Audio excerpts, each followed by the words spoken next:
By the late 1960s, the creative partnership that had defined a generation was showing cracks.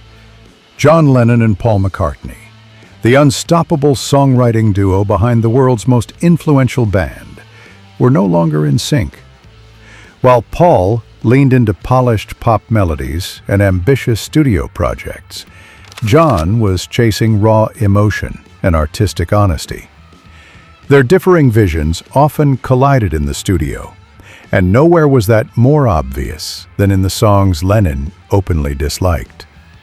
Here are 10 McCartney-penned Beatles tracks that John Lennon either dismissed, criticized, or outright hated.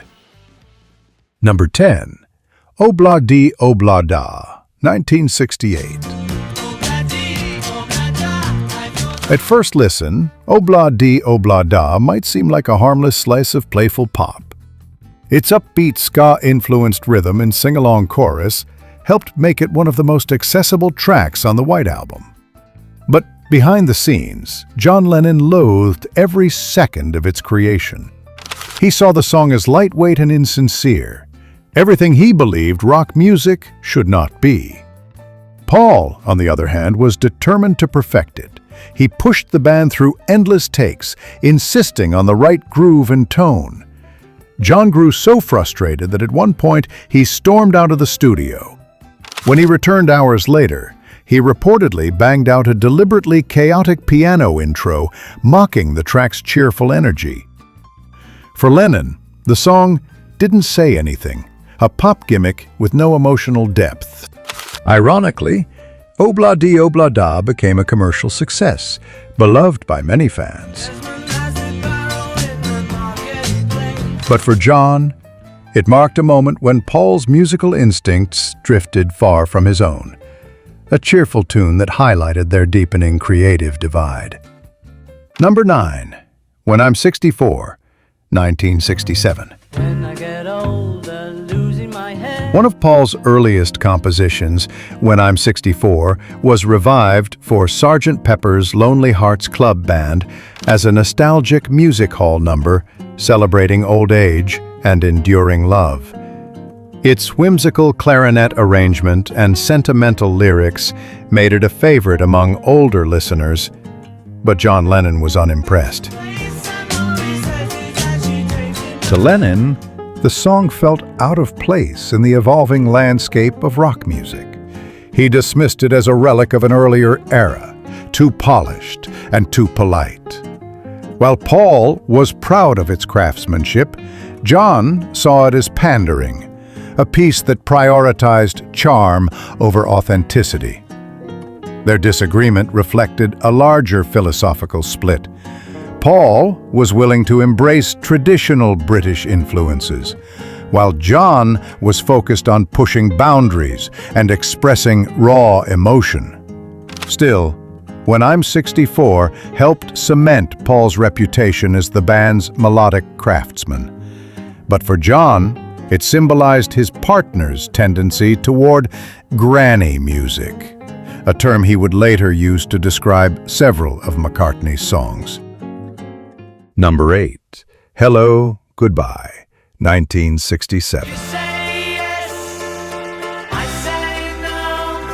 Released as a single backed with Lennon's own I Am the Walrus, Hello, Goodbye quickly climbed the charts.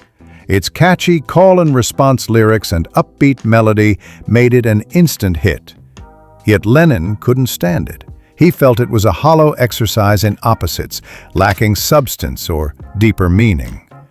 Paul's philosophy behind the song, that opposites attract and simplicity sells, clashed directly with John's approach to songwriting. He wanted art that provoked thought and emotion, not just a clever lyrical trick. To him, Hello, Goodbye was the epitome of McCartney's lightweight tendencies.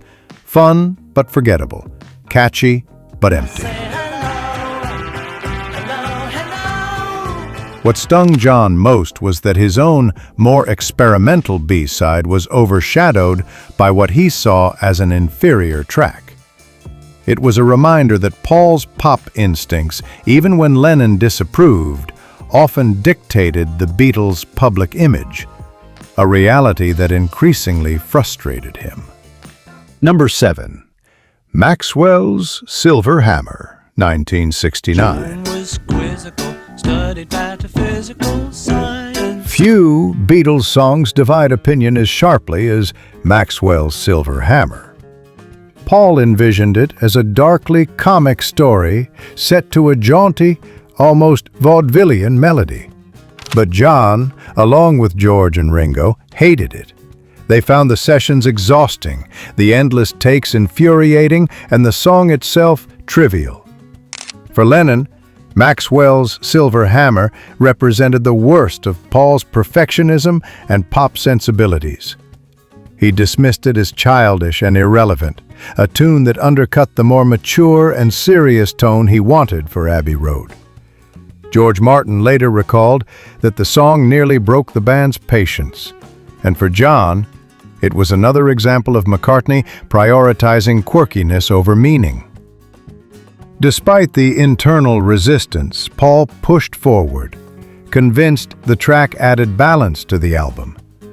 But in the years that followed, Lennon remained unapologetic about his disdain, calling it a song that shouldn't have been a Beatles song at all. Number 6. Yellow Submarine, 1966. Although Ringo Starr's cheerful vocals and its sing-along nature made Yellow Submarine a beloved children's classic, Lennon had little affection for it. Co-written by John and Paul, the song was primarily driven by McCartney's concept, a whimsical, cartoonish tale designed for mass appeal. While John contributed some lyrics, he quickly grew tired of the song's novelty approach. For Lennon, Yellow Submarine was symptomatic of a shift he disliked, the Beatles becoming more of a global entertainment machine than an artistic force. He saw the song as a lightweight distraction at a time when he wanted their music to explore deeper themes and push creative boundaries. In the town where I was born. Its commercial success only deepened his resentment. Proof, in his eyes, that the band was being defined by songs that didn't say anything. Still, the track's cultural impact was undeniable. It became a global anthem, a feature film, and a symbol of the Beatles' universal appeal. But for John Lennon, it was a song that highlighted how far apart he and Paul were drifting. One chasing artistic revolution, the other chasing mass connection. Number 5. Good Day Sunshine, 1966. Good day, sunshine. Recorded during the Revolver sessions, Good Day Sunshine is one of Paul McCartney's most radiant compositions. A breezy, optimistic anthem built around piano chords and effortless harmonies. Many fans and critics loved it, praising its warmth and pop craftsmanship. But John Lennon was far less impressed. To him, the song felt superficial, a feel-good track that lacked the depth and edge he believed Revolver should represent. While John was experimenting with introspective lyrics and avant-garde soundscapes like Tomorrow Never Knows, Paul was writing something that, in Lennon's eyes, could have belonged to a television jingle. The two visions of what the Beatles should be were diverging rapidly. John's frustration wasn't just about the song itself. It was about direction. He saw Good Day Sunshine as proof that Paul was steering the band toward lighter, more commercial territory, while he was pushing for raw emotion and artistic evolution. That creative tug-of-war would only intensify as the band moved into their late 60s projects. Number 4. Martha, My Dear, 1968. Martha, my dear, though I spend my days in On the surface, Martha, My Dear is a charming piano-driven tune from the White Album, inspired by Paul's Old English Sheepdog. But beneath its bouncy melody and complex arrangement lies one of the clearest examples of Lennon's disdain for McCartney's songwriting style. John saw the song as indulgent and irrelevant, a carefully crafted piece with no real message or emotional weight. Its orchestral flourishes and music hall structure were exactly the kind of granny music Lennon had grown tired of. As tensions rose during the White Album sessions, this kind of composition became a flashpoint for arguments over creative control.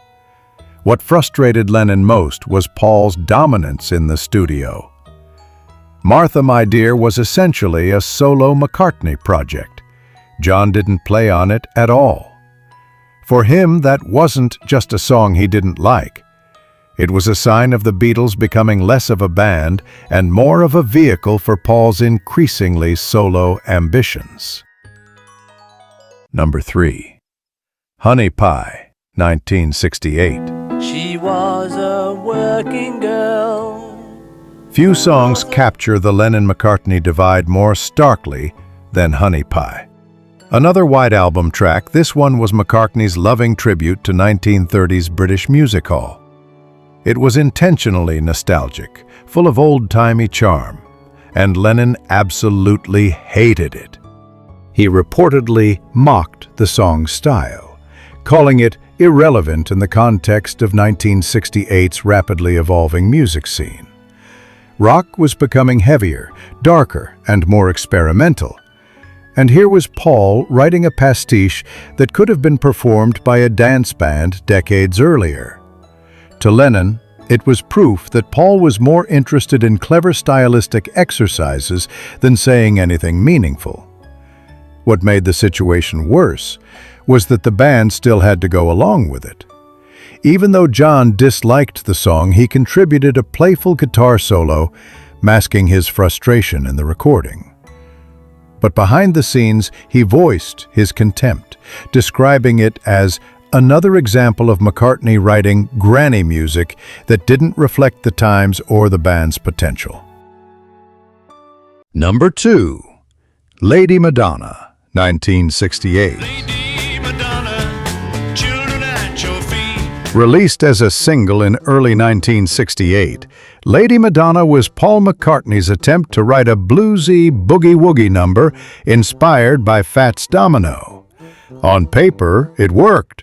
The song was catchy, commercially successful, and remains a staple of the Beatles' catalog.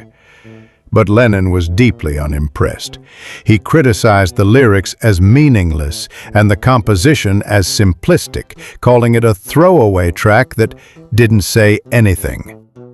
For John, Lady Madonna was emblematic of Paul's tendency to prioritize melody and accessibility over depth and substance. The song's cheerful tone also felt disconnected from the turbulent world of 1968, a year defined by political upheaval, personal transformation, and experimental art. Lennon's reaction wasn't just artistic, it was personal. By this point, he felt the Beatles were stagnating, trapped between Paul's pop instincts and his own desire to evolve. Lady Madonna was a hit, but it was also a symbol of the growing gulf between two once perfect songwriting partners. Number 1. Yesterday, 1965. It may come as a surprise that one of the most beloved songs in music history tops this list. Yesterday, McCartney's timeless ballad, is often cited as one of the greatest songs ever written. Its haunting melody and intimate lyrics have resonated for decades. But John Lennon never loved it. In fact, he resented it. Part of Lennon's disdain came from how Yesterday changed the perception of the Beatles.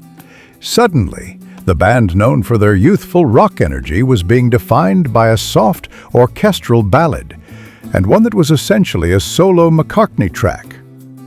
None of the other Beatles played on it, and John, in particular, felt sidelined.